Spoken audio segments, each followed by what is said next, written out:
Nakumpiska ang mahigit 100,000 pisong halaga ng shabu mula sa isang tulak ng droga sa ikinasang bypass operation ng PNP sa Cebu City. Ang buong balita mula kay Patrolwoman Flora May Azares. Nasamsam ng mga otoridad ang 102,000 pisong halaga ng hinihinalang shabu mula sa isang tulak sa isalawang bypass operation sa sitio Castilan, Barangay Ermita, Cebu City noong ika-12 ng Marso taong kasalukuyan. Kinilala ni Police Major Ronel Royo, Station Commander ng Police Station 5 Cebu City Police Office, ang sospek na si alias Paya, 41 anyos, na residente ng sitio Bato, Barangay Ermita, Cebu City.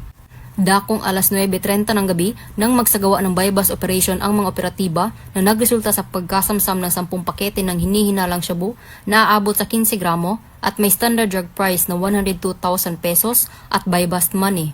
Kasalukuyang nasa kustodiya ng nasabing tanggapan ang sospek at mahaharap sa kasong paglabag sa Section 5 at 11 Article 2 ng RA 9165 o ang Comprehensive Dangerous Drugs Act of 2002. Ang matagumpay na operasyon ay patunay lamang na ang mga kapulisan ng Cebu City ay nagpapakita ng kanilang kakayahan at kasanayan sa pagsugpo ng ilegal na droga at pagprotekta sa kaligtasan at kaayusan ng mga mamamayan dahil dito sa bagong Pilipinas, ang gusto ng pulis, ligtas ka.